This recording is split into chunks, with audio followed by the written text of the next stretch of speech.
I think when we talk about recovery from trauma, our focus tends to be on the bad things that have happened, and then the massive symptomatology that we have, and understandably so.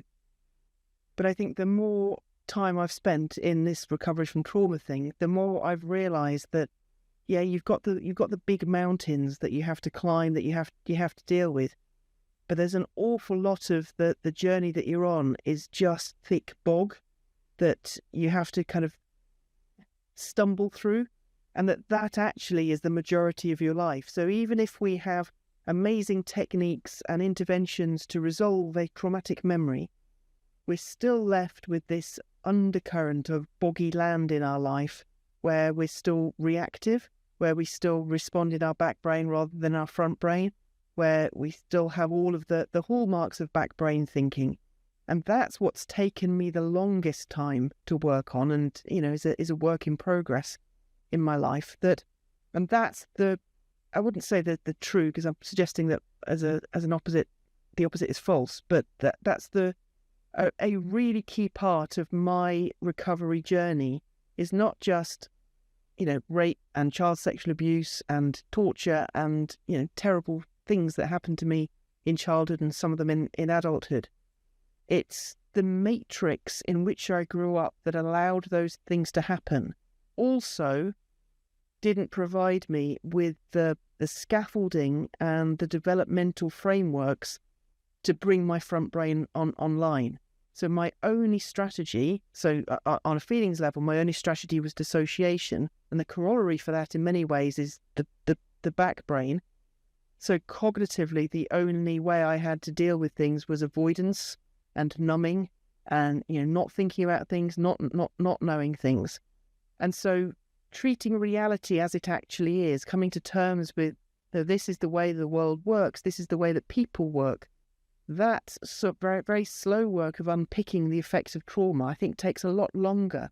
And there's a lot more tricky and difficult work to do than we're going to work on when you were raped, and we're going to explore the memories around that and re-regulate and bring the unconscious into conscious. And that's an important part of the work. Don't get me wrong, and we'll talk more about that later on as well. But for me, I'm just wanting to sort of almost like lay a landscape here.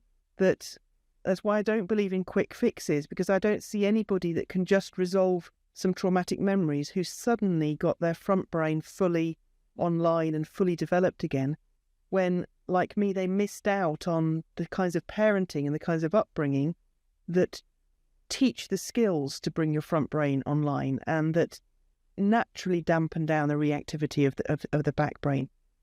And given how much we need our front brain to be online to fully engage with the therapeutic process, it seems to me somewhat back to front that we don't really talk about these things, at least until now. That when we talk about therapy, there's a lot of talk about the therapeutic model or approach. And within a trauma setting, we might talk about how to work with re-regulation, integration, and so on. And again, big part of what I do. But actually, we need the cognitive and somatic skills to do that. And it's the day-to-day work in therapy. It's the getting bogged down in being offended. It's being bogged down in not being able to understand where the therapist is coming from. Being bogged down in basically saying, don't go there, and don't challenge me, and don't say anything that I don't like. That's what really slows the work down for us, I think, as clients, that if we can grasp those skills at an early point in the process, we're so much more open and receptive to being challenged, to being to having the mirror held up to us.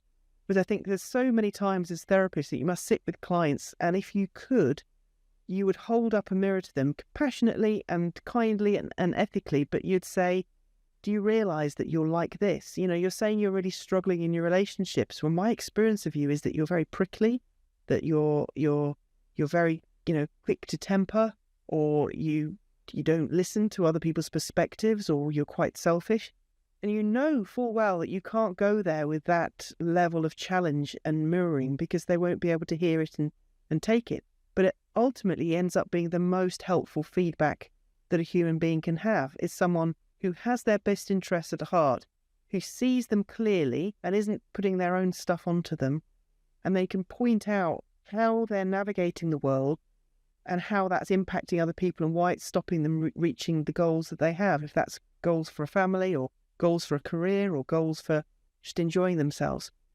And so that's what I've appreciated over the years, is finding therapists to work with who will do the compassion and empathy and validation and attunement really, really well enough so that they will challenge me, and well enough so that they'll hold that mirror up to me and tell me what a pain in the backside I can be, or show me what I'm doing in a particular session to avoid or to deflect or to play victim or to intellectualize or something. So the two go together. You can't have one without the other. And I see conflicts within different schools of thought within this, that the kind of some of the more protocolized approaches are much more based on let's just do the stuff without building that layer of relationship and validation and empathy that I believe is so important.